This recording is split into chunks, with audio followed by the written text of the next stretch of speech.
Thank you for your interest in incorporating digital tools into your personalized learning efforts. In District 66, we recognize the key role technology plays in transforming the learning experience in today's classroom. Leveraging technology has made the personalization of learning possible in ways unique to this point in the history of education. In this video, we will briefly look at how today's ed tech assists teachers to more efficiently organize and distribute resources and materials for students.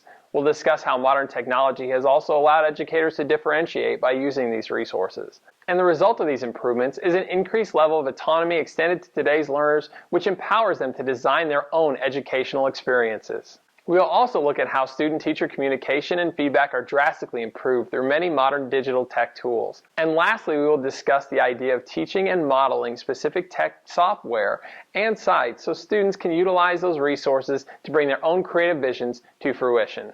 We'll begin today by first looking at learning management systems, LMS for short.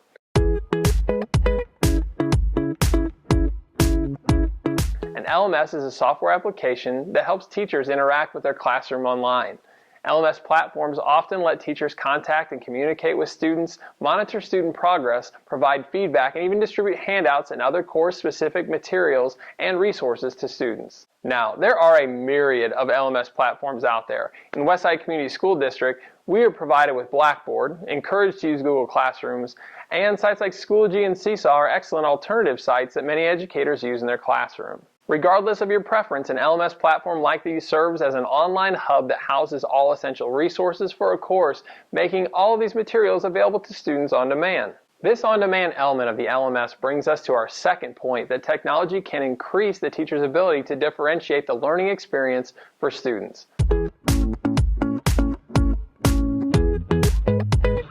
Personalized learning strives to give students choices in every aspect of the course. And while teachers may continue their direct instruction delivery, they might also choose to provide podcasts, instructional videos, and/or reading resources as supplemental and/or alternative means of instruction in a flipped or blended learning format. In other words, use the LMS to give students a chance to engage in the instruction according to their preferred learning medium. By being equipped with this wealth of on-demand content, students today have the opportunity for unprecedented levels of autonomy. However, the challenge for educators is as follows. 1. Are you willing to collect, curate, and/or create these resources? 2. Are you willing to entrust students with the responsibility to utilize them to their full potential? And 3. Are you willing to intentionally design opportunities to teach students how to handle this responsibility, the responsibility of self-guided learning? Now, this third challenge, finding ways to teach students how to thrive when provided autonomy, is best supported by our next point, leveraging technology to allow students to communicate more effectively with teachers and learn from timely feedback. A teacher interested in personalizing learning should at some point have the goal to teach metacognitive skills. Students need to be actively thinking about their learning and refining their own learning process. Through the use of Google Docs and Google Sheets, students can create unit calendars, daily objectives or goal sheets, and daily or weekly reflection pieces on collaborative live documents that are shared with their teacher.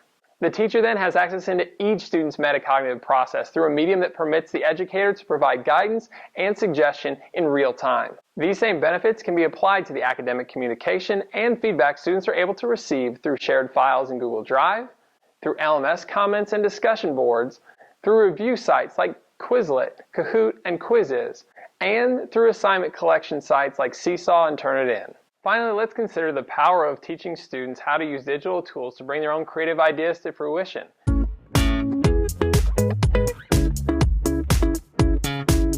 In the videos on knowing your students and voice and choice, we discussed how personalization affords students the opportunity to utilize their unique talents and interests as they complete course content-specific tasks. For many students, these pre-existing aptitudes and passions are in a context that is difficult for them to turn in.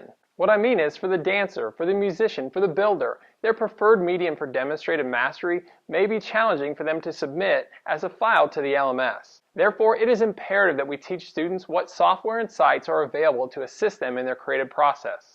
Hey, and let's be honest, for most students, they have access to almost everything they need right there on their cell phones. So it becomes our job to teach students how to use these resources to create artifacts that demonstrate their understanding and mastery of concepts. Those artifacts can then also be shared with an authentic audience, which is a practice that increases student engagement, heightens significance of purpose, and allows for authentic feedback. Furthermore, teaching students tech equips them with a larger toolbox of sorts, which can incite innovation through the application of previous practices into a new context. For example, a musically inclined student, after learning a simple approach to using green screen technology, might venture to create a music video project, and in so doing discovers a passion for that medium that he or she maybe never knew existed before.